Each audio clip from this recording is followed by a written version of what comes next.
And we were just throwing numbers in there, trying to get this thing to add up to go. And at about 5 minutes before 6, our time, finally everything added up.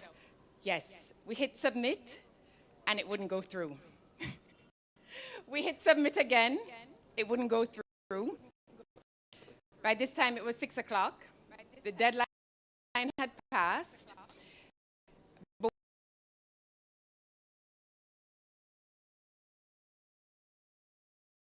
we had gotten it there on time. Monday morning, Nicole told us that they emailed to say the glitch was on their side, and we were to go ahead and submit our proposal. The thing is that when we couldn't get the proposal through, it wasn't that big of a deal because this was always going to be a long shot. Even though we were 14 out of 59 pre-proposals selected, Jamaica was not on Botnar's list. Botnar is a Swiss philanthropic foundation that is dedicated to improving the lives and health of youth in low and middle income countries. We were not on their short list of selected countries. We had never engaged with them before. We knew the other applicants were much bigger actors from bigger countries and bigger institutions. But we did know that we had worked extremely hard on that application, and we had a wealth of our own knowledge. And another first for this project, we had brought together a consortium unlike anything we had done before. CAPRI, of course, has always collaborated with other organizations, but we brought together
ask and answer some of the questions that we have been working on in a lot of the other work that we have been doing with support of our regular donors, including the FCDO and the EU, USAID, and our regular donors.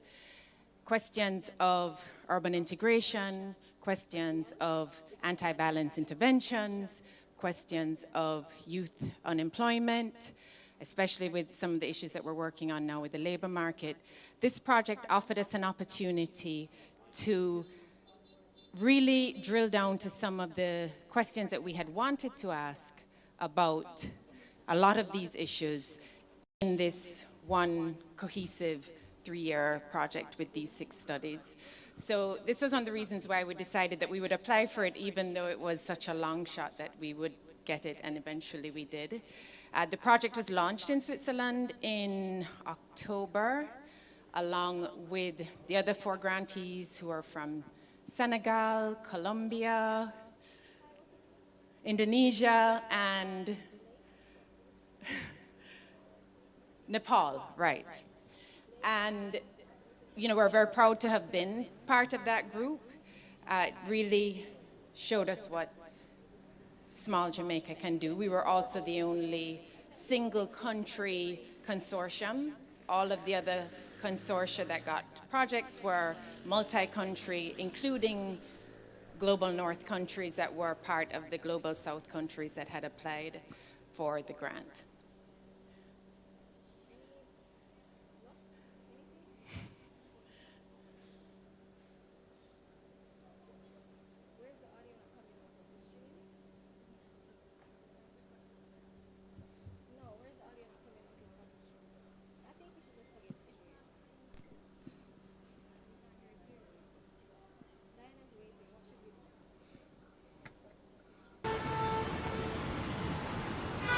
Jamaica, an island nation known for its vibrant culture and breathtaking landscapes, has a complex urban history. The Great Depression of the 1930s was a turning point for the development of Kingston, a critical juncture whose legacy is the foundation of much of the capital and the country's most trenchant social problems. As the agricultural backbone in the rural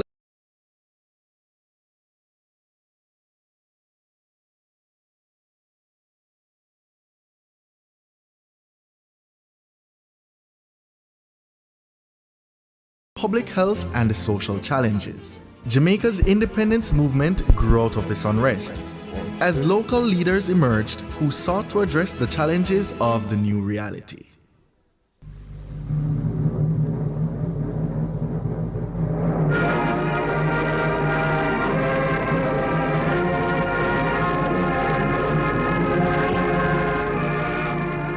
After gaining independence in 1962, Jamaica's leaders faced the task of normalizing the informal communities that had proliferated in the 3 decades prior. At the same time, political parties sought to consolidate support and alleviate poverty through interventions such as social housing, but also through violence.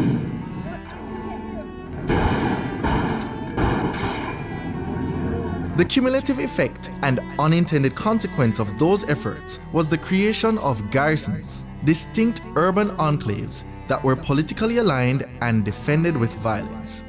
These areas evolved to often become socially and economically isolated and outside of the state's reach. The net outcome was the creation of environments that served as incubators for criminal organizations. Jamaica's urban narrative is not unique, but reflective of a larger global trend termed urbanization without growth.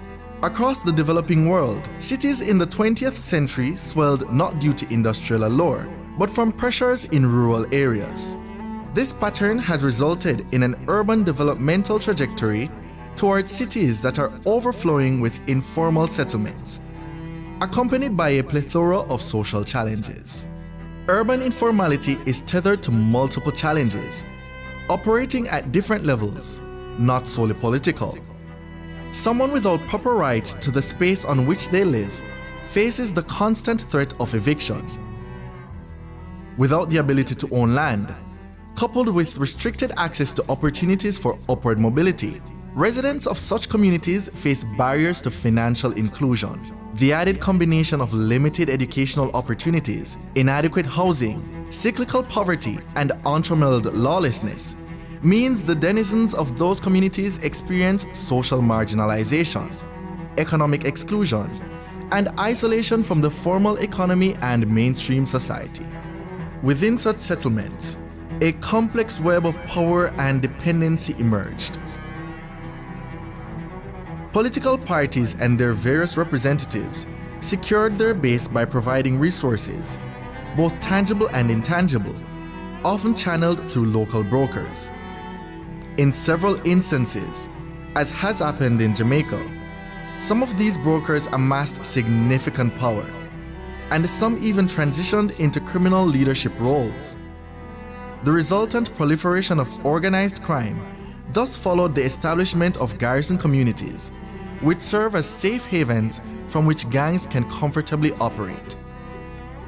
The presence and influence of these actors pose direct threats to the people in those communities, as well as the wider society. They regularly carry out extreme acts of violence, foment a climate of fear, and act as further barriers to social integration. The prevalence of such actors is also the primary reason for Jamaica's high rate of violent crime generally.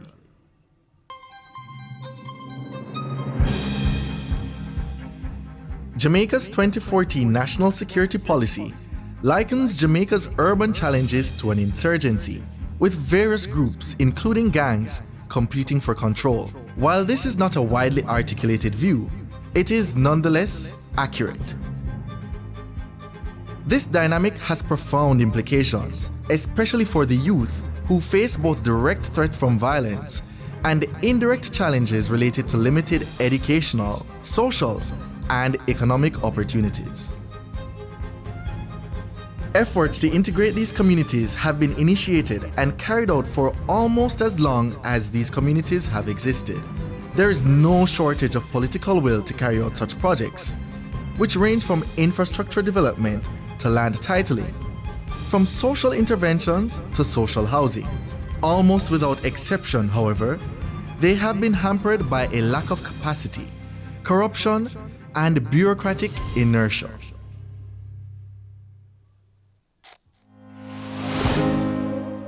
Identifying the blockages to the success of past and existing programs and looking to global examples of success in similar endeavors can provide evidence to inform the reconfiguration of existing programs and inspire new ones. If we are to realize the goal of a Jamaica that is secure, cohesive, and just, and if our beautiful island nation is to be the place to live, work, raise families, and do business, we must innovate to overcome the barriers to integrating the country's fragmented urban communities. And so, bequeath to Jamaica's youth, to the generations that will follow, a new reality. That is a vision of OneCity.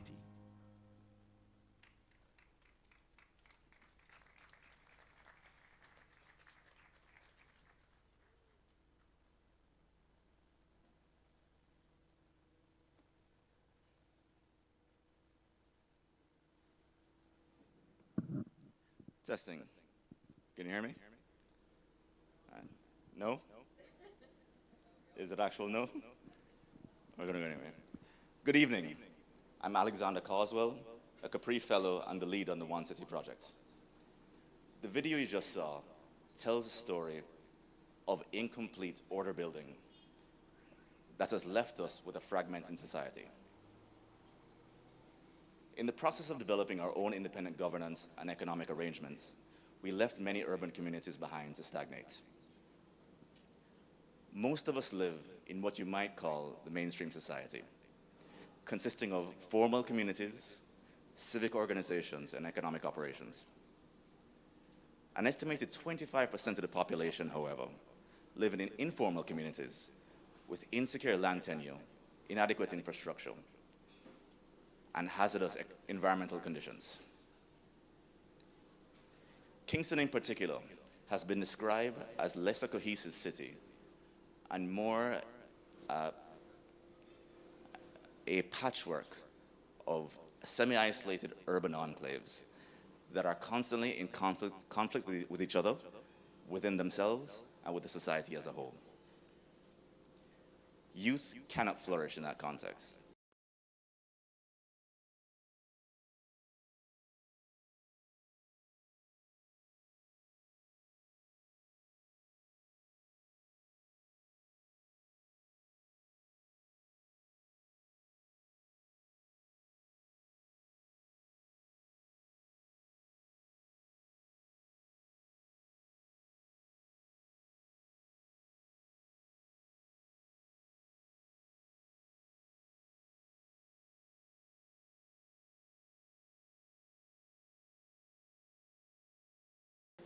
Our most marginalized communities are informally settled. The residents do not have the legal titles to the land on which they live. Where there are no property rights, the state presence is weak, the rule of law is weak, and development is either non-existent or muted. The design of many such communities also forestalls the residents' access to everyday public services, and many are in environmentally precarious locations. Try to understand what this means, not just for the daily lives of the residents, but what it means for their families through the generations. I would hazard a guess that most of you in the audience did not grow up in the same house or on the same plot of land on which your grandparents grew up. Not even the same neighborhood, and perhaps not the same parish. People move. We move locations, residences, and businesses according to our own needs, agency, and interests. We have that freedom as participants in the formal economy and mainstream society. That is not the case with the families in informal communities who have lived in the same neighborhood for generations, many of whom have lived in the same neighborhood for generations, and not by choice. They lack the same options we enjoy. They're effectively trapped like tide pools on the edges of an ocean. This isn't merely a function of poverty. Poverty is a symptom. Residents of these communities cannot sell the land on which they live and move to an environment that is more conducive to their safety or their income, or, most relevant for us at the OneCity project, to give their children a better shot at life. They cannot collateralize any such property to access financial resources, to better invest in themselves or invest in the next generation. Only a lucky few receive the kind of outside intervention needed to get out. This arrangement is not conducive to the flourishing of youth in these communities.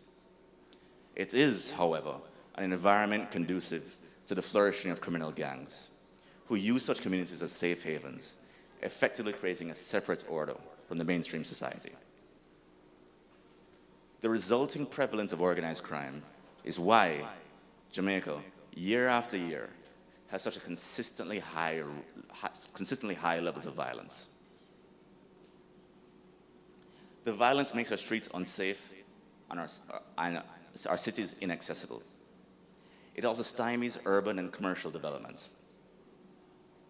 In that way, this fractured order also hinders the prospects of youth in our formal communities, who ought to be able to access and explore all areas of their city without the concern of violence. They ought to be able to manifest their career dreams here, in their home country. Instead, too many of them only see a worthwhile future for themselves elsewhere. So we know what the problem is. We've known for some time now. We also know what needs to be done, which is integrate marginalized communities into the mainstream society, and thus complete the process of order building we started all those decades ago. This is why we have interventions dedicated to achieving that integration. A range of policies and programs being implemented in Jamaica as we speak seek to address the marginalization and insecurity in urban spaces, and by pairing security operations with social programs that are often aided by digital technology. But we know little about how such programs will impact our urban youth. The OneCity project seeks to fill that gap. We are going to carry out the granular research necessary to inform, fine-tune, and augment those efforts. We want to help accelerate the process of urban integration so that before the 100th anniversary of the Great Depression, we would have finally resolved its most enduring consequence for us. Thank you.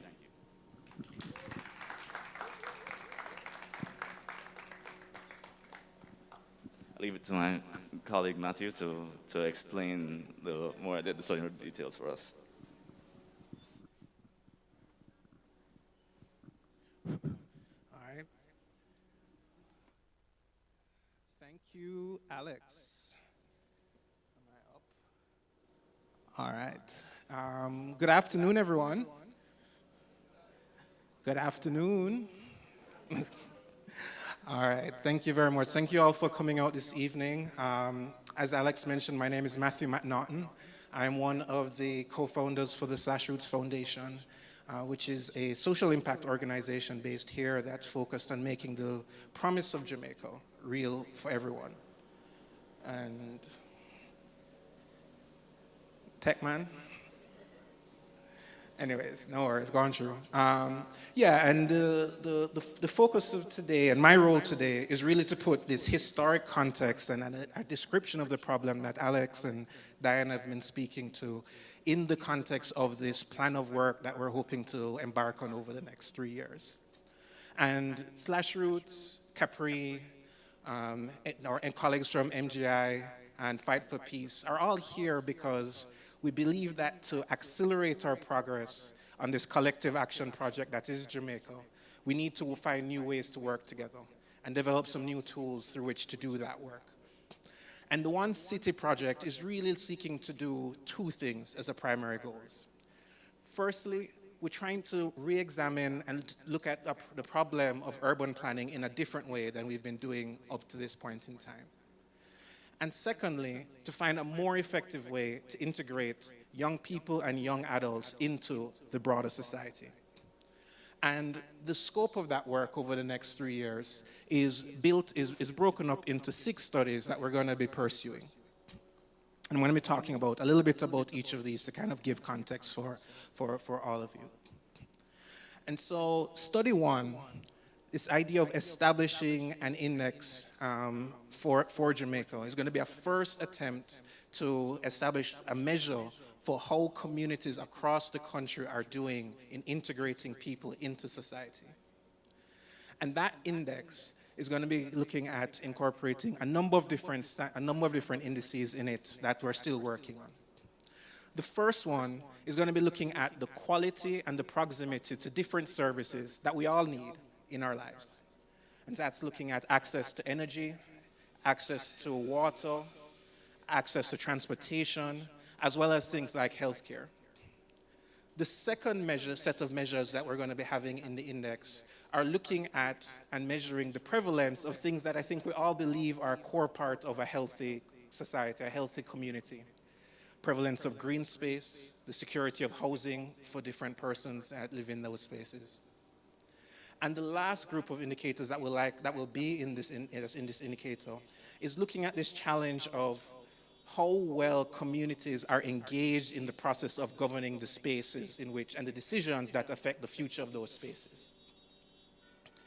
And while study 1 is looking at the services that make up a key part of those things, study 2 is really going to be looking at the effectiveness of the governance challenges in those places and how well communities are engaged in the process of decision-making around in their spaces. And so what that's going to entail is looking at a number of the different channels through which we make decisions around urban planning, around the decisions that affect the communities that are prevalent across the island. And ultimately, how effective are those channels, especially as it relates to young people. And so how are young people engaged in those channels for community planning and governance? And how well are those channels using technology and how technology can ultimately support those processes? And so while study 2 is looking at community planning and community governance and voice, study 3 is reflecting on the services that we talked about, study 1, the index identified, and is looking at how well do these services actually meet the needs of people. You know, I think even here, I think several colleagues were complaining, we were talking about earlier about challenges with their electricity and knowing when things are going to be cut off. Study 3 is really helping us to engage with this problem, to think about how do the services that we all rely on, how effective are they run, how can we improve them, and ultimately what are ways in which technology can be leveraged to improve those services themselves. In particular, Study 3 and Study 4 are going to be focusing on the experience of communities and individuals in communities where there's high incidence of marginalization. And Study 4 will be looking at how technology, particularly the technologies that young people have access to, can be better leveraged to support inclusion of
one,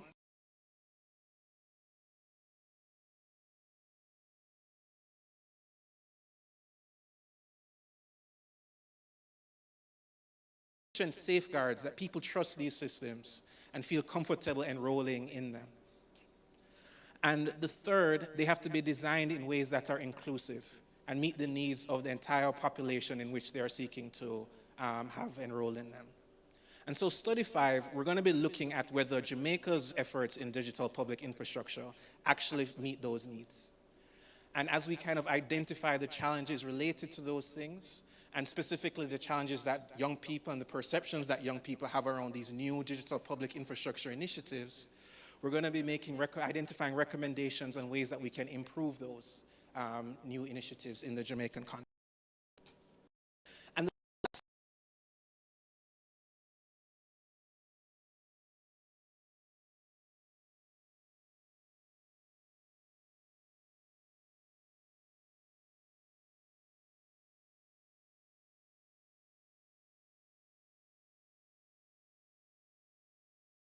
but also a number of proof of concepts through which of what might happen in the Jamaican context as we use this approach to solving problems.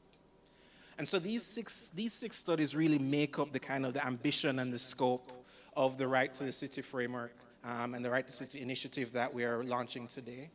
And over the next 3 years, there are going to be lots of opportunities for different partners, different stakeholders to contribute to this work.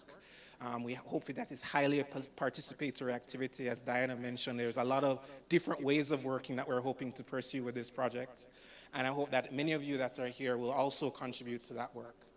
And so with that, I hand back over to my colleague, Diana.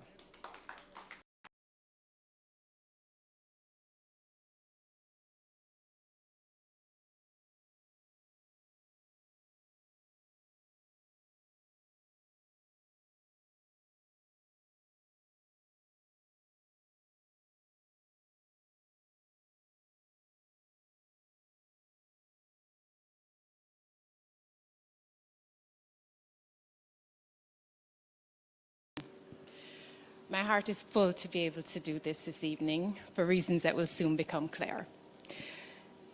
Senator Dixon has had a tremendous career in academia, the private sector and the public sector, starting with 2 honors degrees from UWI, a Fulbright scholar at the prestigious University of Denver, Joseph Corbell School of International Affairs, an executive MBA from Harvard, lecturing at UWI, senior roles at the Office of the Prime Minister and JAMPRO, a transformational role at Jamaica National, including starting the JN Bank from scratch, the first Caribbean bank to be authorized to operate in the UK, as well as other transformational things at JN. She also, and this is something that not many people know, on secondment from JN to the BOJ, essentially saved Jamaica from being blacklisted with our report that had been long overdue.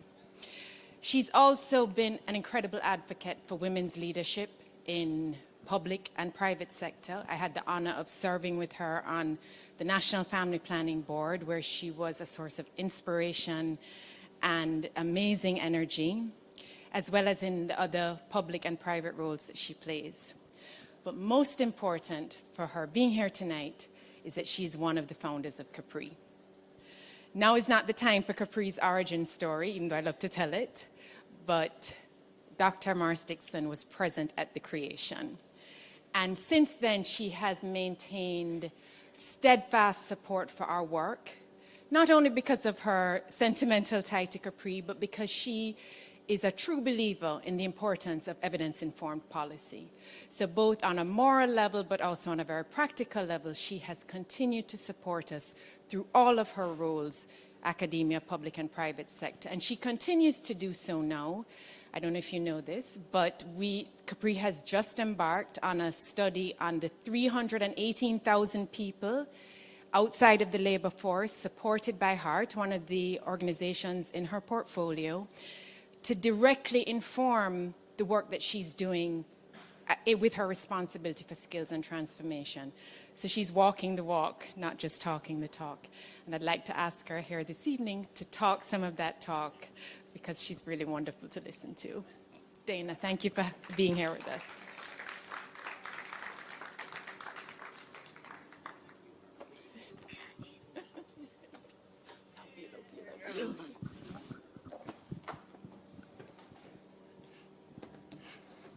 It's very hard to follow Diana after that. She's one of my dearest friends in this entire world, and I've learned a lot from her. And so thank you, Diana, as host this evening. I want to acknowledge some people who are here. Stephen Facey, or the chairman of CAPRI, I'm welcoming you in that and saying hello in that capacity.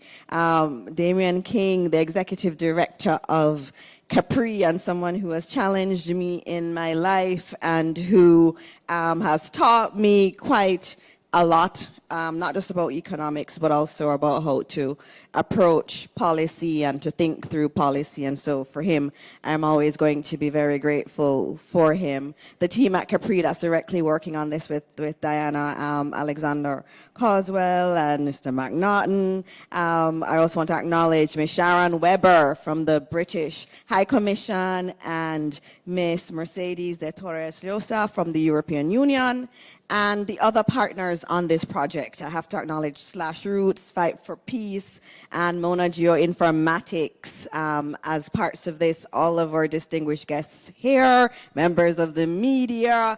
I'm so happy to be here today. And I want to congratulate CAPRI on another important study that we need in Jamaica.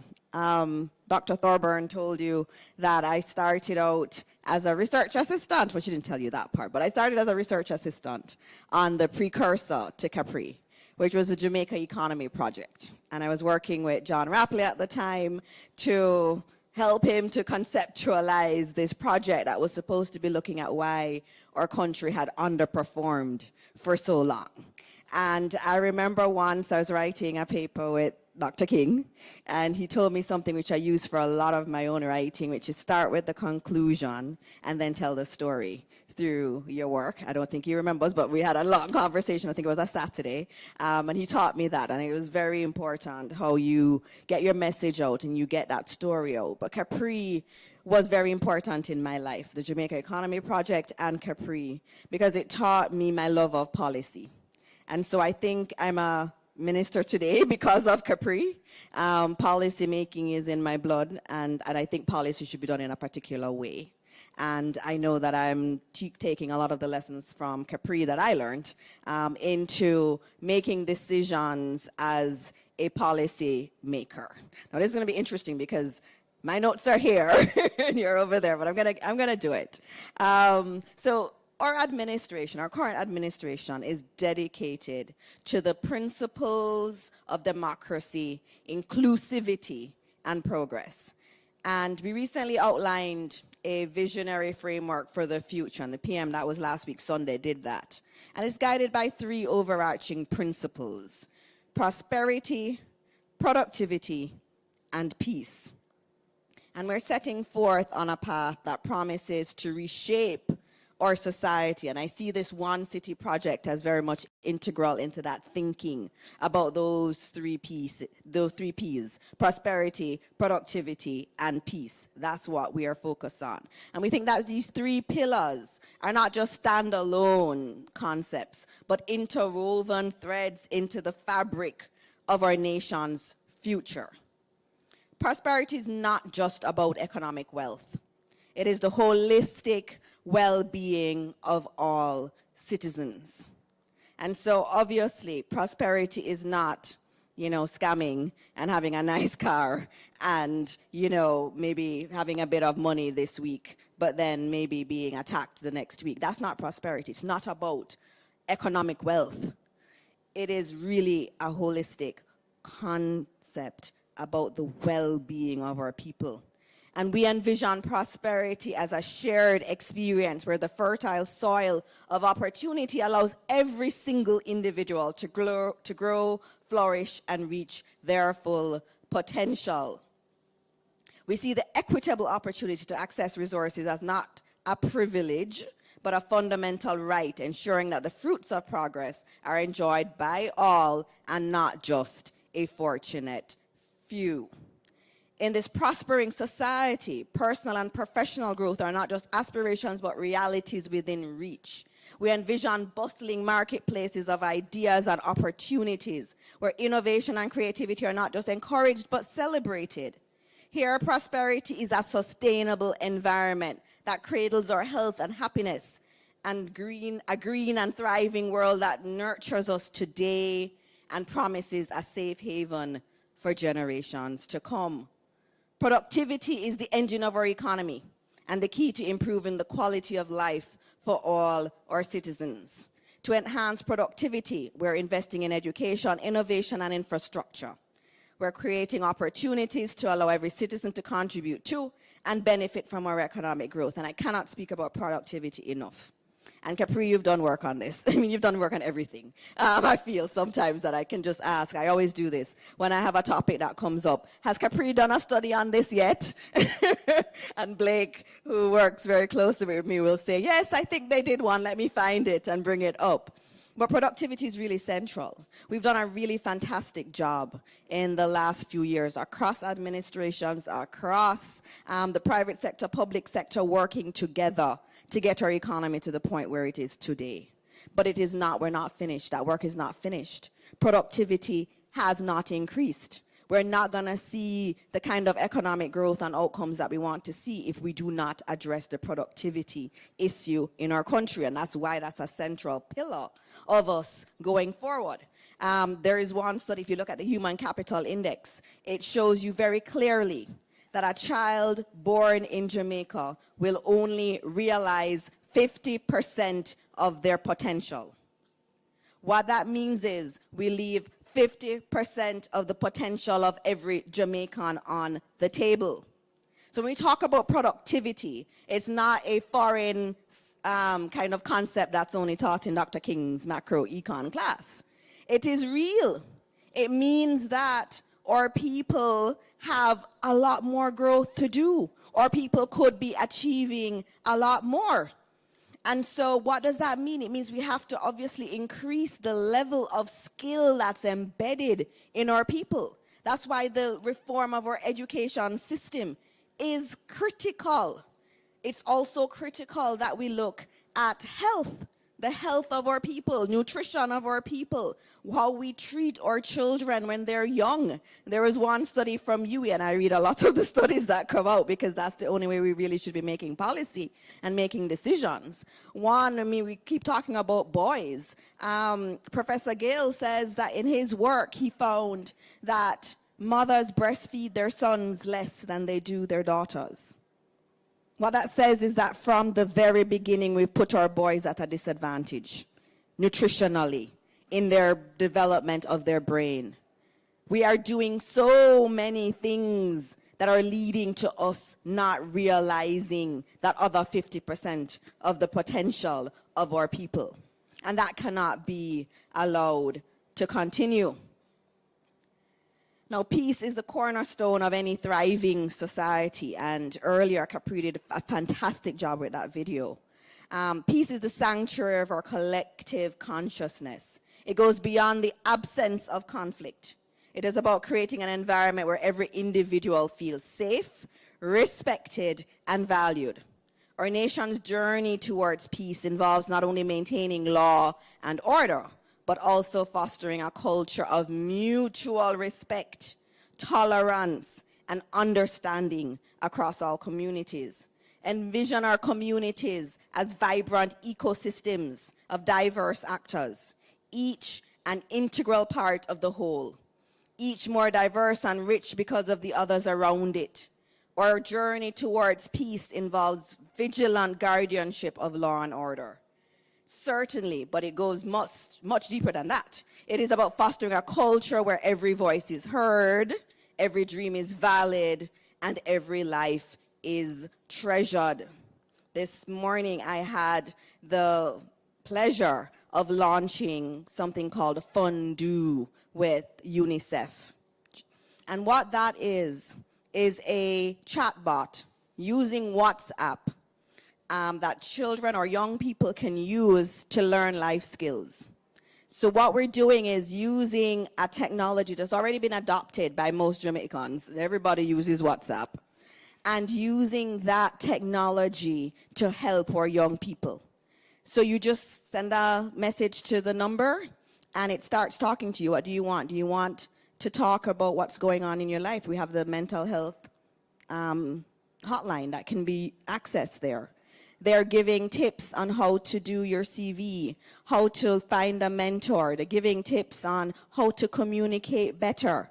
They have one of the things it can do is you go on and it asks you questions. If you don't know how to do a CV, it asks you a series of questions in WhatsApp and you answer them. And at the end, it generates your CV for you. So this is like a digital life coach for our young people, and Heart is working with them to integrate some of our training programs through WhatsApp.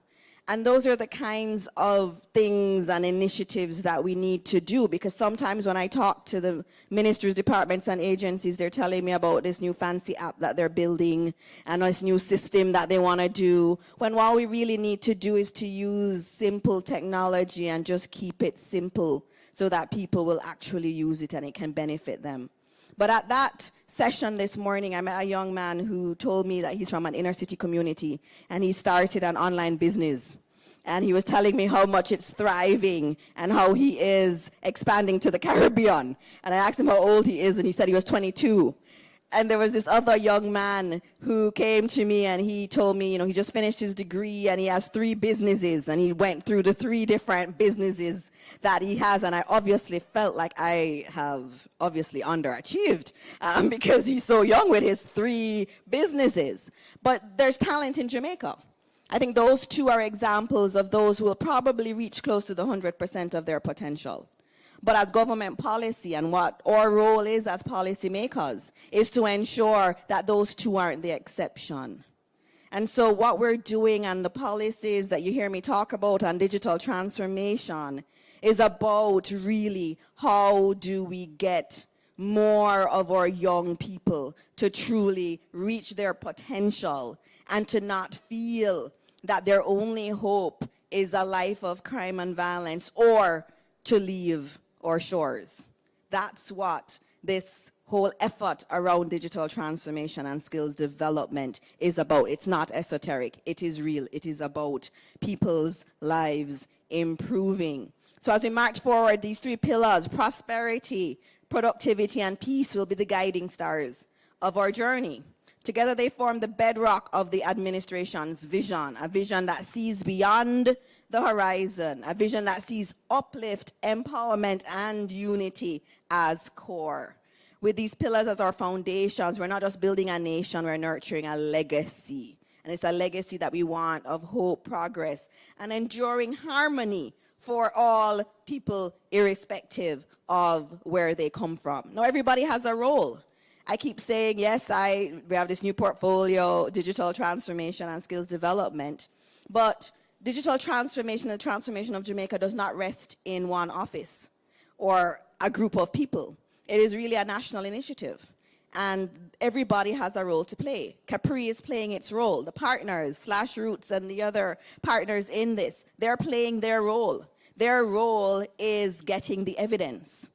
Their role is hearing directly from people whether or not things are working or not. And so that's an important role. Civil society has an important role to play. The role of government is to set policy, but to set policy where we listen.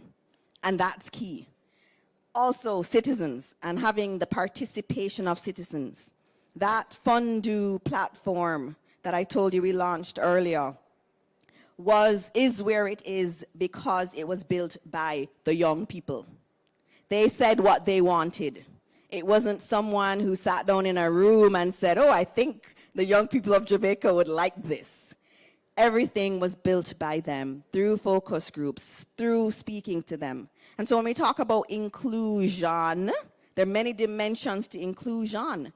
But one key element of it is, are we being responsive and are we listening to those who we claim we are serving? And I think if we are honest with ourselves in government, a lot of times we build nice platforms or we put services online because we want to tick the box of digital transformation, but then you can't find anything on the website. And it is very clunky. And you really don't know where to click. And the user experience is terrible. That is not digital transformation. That's making our citizens' lives just as messy and inefficient. And so when we talk about inclusion, it's about understanding how our people think, how they want to use the technology. It has to be much more demand-driven. That's usually my message to our IT teams and our leaders across the public sector. We cannot just build the new technology with what we want. I remember when I was at JN and the marketing team would come to me with a lovely concept and I liked it. I would say, I like it, but then that means it's bad because I'm not your audience. So I'm very big that the audience is the Jamaican people and we need to be able to be reaching them. I want to talk about evidence-based research, and I did a little bit. But I think in an era where the world is rapidly changing and evolving, the traditional methods of policy making based on intuition and assumptions are no longer sufficient. We're living in the age of information where data is the new currency and research is its mint. It is imperative now more than ever that our government's policies and decisions are guided by this currency. First, data and research provide an objective foundation for decision making. And that is why, as Dr. Thorburn said, when I came in, I was told, you know, we have this unemployment crisis. Well, it's a good thing, but it turns out to be a crisis because companies can't find labor, but we have these people outside of the labor force. And I saw what was being done. There are a lot of interventions for unattached youth. But which ones worked? We didn't know. Are we really reaching them? Why are they outside of the labor force? Is there some reason that they're there? Are there certain techniques we need to use to reach them? What kind of programs would they prefer? I asked all those questions, and there were no answers. And so, obviously, it then became, we need to find the answers because I'm not prepared necessarily to go before you and say, oh, I have a wonderful program here that's going to solve this. It's an issue that needs to be solved. But sometimes we rush to put policies in place, and we have to take the time to understand and do the research so that we don't spend money unnecessarily in programs that are not going to have any benefit. And that is an important context within which I firmly believe we should be operating. And I know that our Prime Minister, in his empowering of me, also agrees that we need to have much more evidence-based research. Data-driven approaches enable us to forecast future trends and prepare accordingly. This 4.5% unemployment did not come out of the blue. It was in the making for a long time. Did we put everything in place? Maybe not. And you know, hindsight it's easy to see everything in hindsight. But this is where data is important. We would have seen the growth of certain sectors. We saw the construction happening everywhere. We saw the BPO sector expanding really rapidly. We saw a lot of new industries starting to take off in our country. The data was there, but no one was analyzing it. And it is very critical that we look at the data. We're collecting tons of data, but it has absolutely no relevance if we do not analyze it. And additionally, I should note that a commitment to data also is able to foster transparency, which is very important. Transparency and accountability in government. When decisions are made on the basis of clear evidence, it is easier for citizens to understand and trust the rationale behind them. This transparency fosters a stronger relationship between the government and its people, which is a cornerstone of any thriving democracy. However, it's important to remember that data and research are tools, and like all tools, their effectiveness depends on how they're used. It is essential that we approach data with a critical eye, understanding its limitations and potential, and the potential biases like we are looking at in terms of AI and its relevance in Jamaica. We must ensure that our data sources are diverse and inclusive, representing the richness of our society. Now, I told you that whenever I'm thinking about anything that I'm working on, I think about where the CAPRI did a study. And I want to talk quickly about NIDS. CAPRI did 2 studies that link back to NIDS. One was, who am I? The people them NIDS. Remember that one? And you also checked in, increasing access to the formal financial system, which also linked back to NIDS. So I think CAPRI is kind of leading in government policy in many ways. They're doing it quite clandestinely and not very overtly, but we know, right? Right, Dr. King? So with NIDS, we actually have learned a lot from CAPRI and a lot from the evidence in CAPRI's work. And I know when I go with the regulations very soon in January for NIDS, which will lead to the rollout of NIDS, I will quote CAPRI at every step of the way because CAPRI has done really important work on the policy implications of a NIDS, a national digital ID like this. So Jamaica, like many countries around the world, has recognized the importance of a robust national identification system. And we've been talking about it for decades. We talk about a lot of things for decades, but it's not too late. And this represents, our National Identification System, NIDS, represents a significant stride towards modernizing and securing personal identification processes in our country.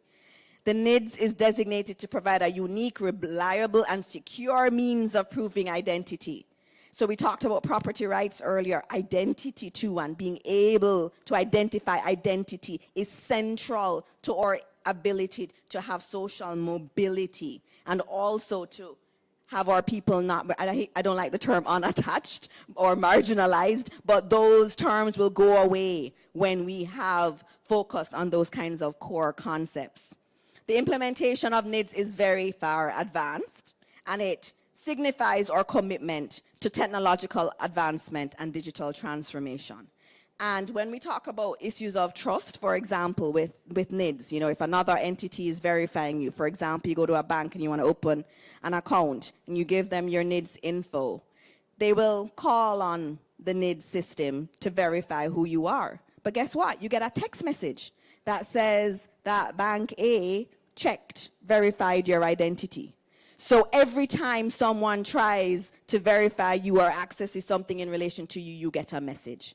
That's how you build programs with trust in there, because we have obviously, and CAPRI has written on this too, trust in Jamaica. We have a low trust society, and in a low trust society, even the way you build your platforms is going to be very, very important to engender trust.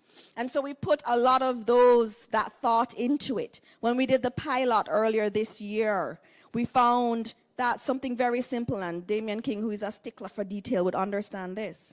The way someone rested their hand to sign was uncomfortable for many people, and it actually added a little time because they kept shifting in the chairs in order to get their digital signature. And so they reconfigured the station in order to address that. Little things like that, that's where we have to get to in Jamaica. When we talk about inclusiveness, that is what we're talking about. Is the space, right height? Is it accessible to everyone? That's what inclusion is about. And so for this digital transformation, as I'm nearing the end, there are 3 principles, and I always want to say them, and it spells out right. It's respect, inclusion, transparency, and trust, and efficiency. That's why we're doing digital transformation. It is not an end in itself. The technology isn't the end. The goal is efficiency. The goal is respecting people. And so I keep saying it, because I respect you, I don't have you in long lines. Because I respect you, you no longer have to go to the tax office to get your motor vehicle registration. Because I respect you, I don't ask you for the same info over and over again. That is why we're doing what we're doing. Inclusion, it has to include every single person. And when we announced last week also that we now have birth certificates in Braille. So as we go along all of our transitions, we're thinking about every single person in society, not just those that are normally abled. Everybody has a role, and everybody has to reach their full potential. And I think it was such a beautiful thing when we had the new notes that had Braille on them, and many persons who are visually impaired said to us that finally they don't have to ask someone to verify that they got the right money. That's inclusion. That's what inclusion is. It's these little things where everybody feels that this is a society for them. The transparency element is key. We have to be transparent. We have to say what we're doing so that we can engender that trust which is often lacking with technology. And efficiency is central to it.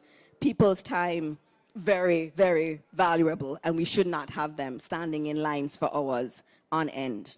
And so for me, this OneCity project fits very squarely into what I'm trying to do. My only disappointment is that the results are not ready, because I'm having to roll out NIDS and do all of these changes to HEART and with all of the other agencies across government. But as they go along, I'm hoping I can learn what they are seeing and what their findings are to help to inform what we're doing. I know that the results, when you saw the demonstration of everything that they will be looking at, will be vital for us to get that future that we're dreaming of. And it's a future that I squarely believe can happen. That's the only reason I would leave my nice, normal job to come and do this, is if I believe it. And I really do believe it. And I believe that there's a lot of potential in our people. And I believe we have a private sector that wants to do the right thing. We have civil society entities like CAPRI/Roots that are doing the right thing. And I think with government and with all of the evidence that we have, using the studies that are often on shelves, that we can actually make our country look and be different. And it is not something that we're doing because it's nice to do. It is because our people deserve it. And as an administration that respects people, we want to see them realize their full potential, whether they are from a rural or urban area, a rich area or a poor area. Every single Jamaican matters. And this is about us having one city and one Jamaica. And I thank you, CAPRI, for having me here today.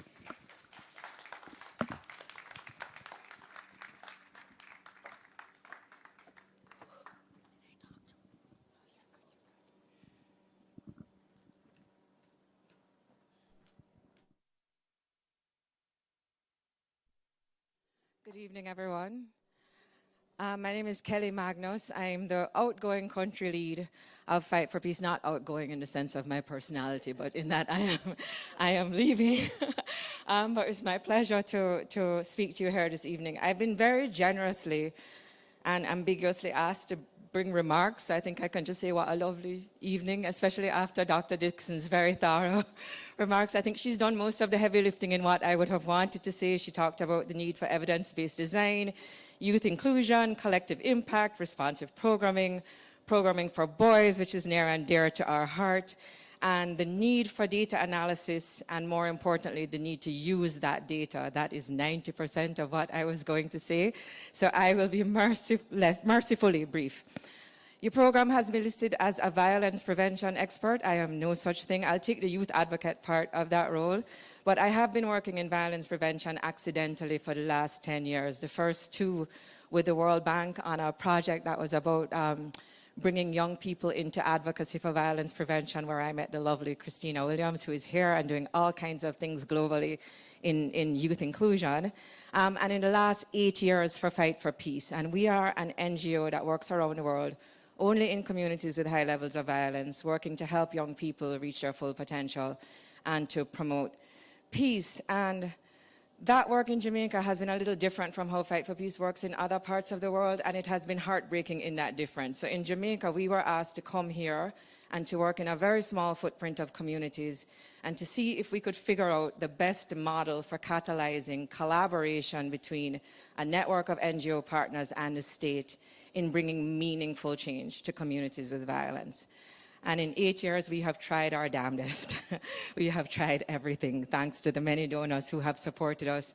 And while we have made strong progressions in the lives of the young people we have served and their parents, and in many instances in the organizations in our networks that work with youth, we have not done one flipping thing to change the systems in any of those communities. And that is part of why I'm very happy to have this project be the last project that I'm bringing to Fight for Peace, because I think both in the content of the studies, but more in the model of the studies, there is a prospect that we will learn some things about effective collective impact that can be replicated in other parts of this work.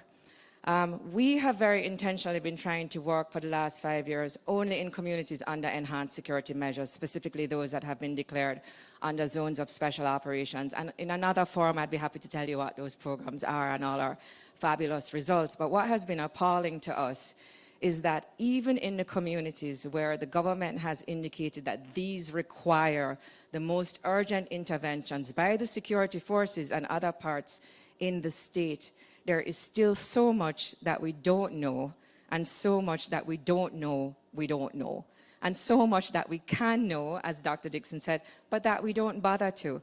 And even in communities under zones of special operations, programs are designed with very little evidence. They are implemented with no requirement for them to be sanity tested by anybody, state or otherwise, in this country. They are rolled out with no supervision, and in large part, whatever monitoring and evaluation takes place is typically reported only to the donors. There is no current hub for where that information needs to sit. And so in 8 years, and forgive me if I've grown a little, I'm older and more cynical now, in 8 years, I've seen the same cycles happen over and over again, the same well-intentioned interventions rolled out, having great beneficiary outcomes, absolutely, but not having the potential to make larger change in the state.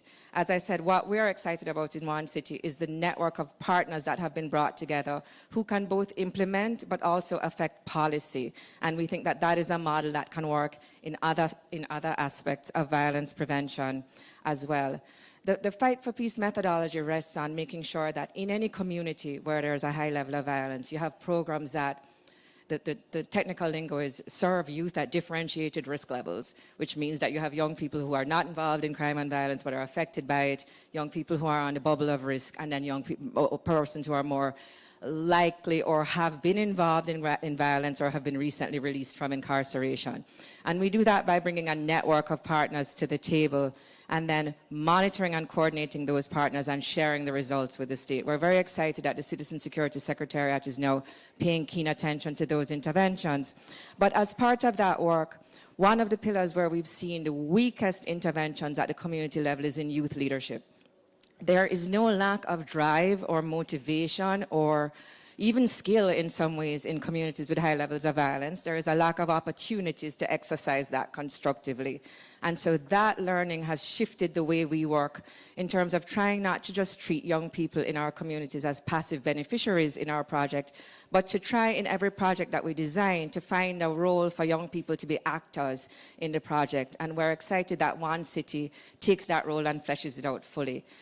I am the Luddite in the group. Half the time I'll tell you, I don't know what Matthew is talking about when he's talking about these studies, but what I do know is that we will trust our young people to sanity test these ideas and to give real-time input on the decisions that the group is taking so that there can be meaningful community engagement and meaningful youth inclusion.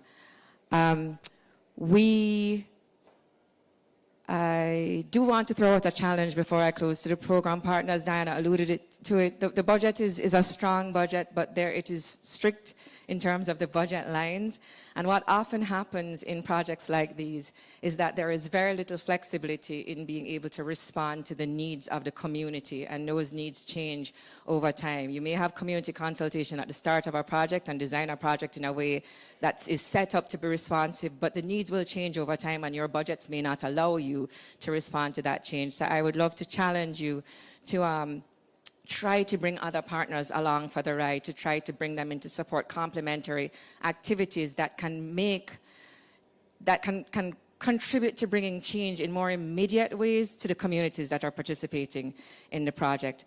With that, as I said, since the lovely doctor has said most of what I was going to say, I'll close. But just to say thank you to the CAPRI team for inviting us. Our relationship with CAPRI began with a criticism. I don't know if you remember this, Damien. I was invited to a consultation on the Jamaica Constabulary Force Act, and I looked around the room, and I said, this room is too middle-aged and too middle class.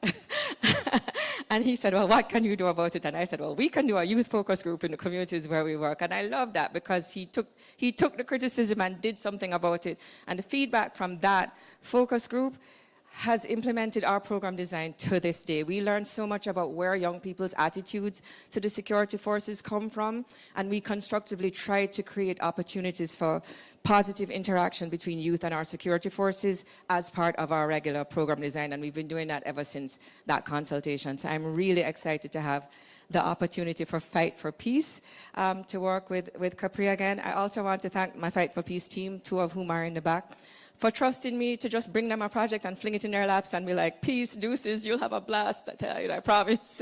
But I know that they will do a great job because this is something that is really important to our entire team, making sure that the needs and the views of young people are heard in the highest corridors of this state. So thank you to CAPRI and to all the project partners, and thank you to you, the stakeholders, for being here.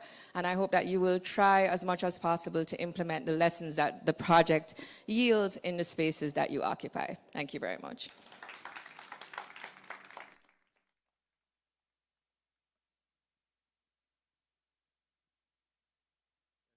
Good afternoon, everyone.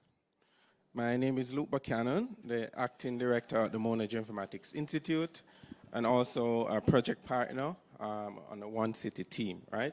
I'm here to give the closing remarks, so you can start smiling from now, on the last item, and to say thank you to Executive Director of CAPRI, Dr. Damien King, Research Director, Dr. Diana Thurborn, Project Lead, Mr. Alexander Coswell, and CAPRI Fellow, specially invited guests, friends, well-wishers, and the main reason for this event, the beneficiaries, good evening. On behalf of the OneCity project, it is my pleasure to deliver the vote of thanks and closing remarks for the official launch of the OneCity project. OneCity, inclusion, innovation, and integration, and that is our aim. The OneCity project aims to tackle inequality, poverty, and violence. On behalf of the OneCity project stakeholders, I would like to extend thanks to Fondation Botnar for the funding that they have committed for this very important initiative in Jamaica. I would also like to congratulate the foundation for the work they have been doing to improve health, well-being, and well-being of young people all across the globe. To our keynote speaker, Senator Honorable Dr. Diana Morris Dixon, thank you for the brilliant way in which you delivered the message today. We received the message well, and we will endeavor to put it in practice. I also want to take the opportunity to thank the government of Jamaica for the help and the support that they'll provide to the OneCity project. Thanks to Alexander and Matthew for bringing details of the project. And also thank you to Kelly Magnus for bringing us our remarks, and we will be sure to consult with you throughout this project. I want to especially thank the consortium partners, our project lead, CAPRI, Fight for Peace, /Roots Foundation, and my very own team from the Mona GeoInformatics Institute. Special thank you to everyone who contributed in some way to make this event a success. To all present, I now challenge you to continue to strive for excellence in whatever you do. I thank you in advance for the contributions you will make to your community, to Jamaica, and the world at large. We now invite the Asha drummers to come back to entertain us. And I also want you to take out your phones right now and go to Instagram and please follow the OneCity Instagram page. And that is OneCity Jamaica. OneCityJA. Right? OneCity JA. We also encourage you to have a drink now as we close. Exchange phone numbers, exchange email addresses, so you can, a lot of resources are here, so please socialize with each other. Thank you.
Thank you.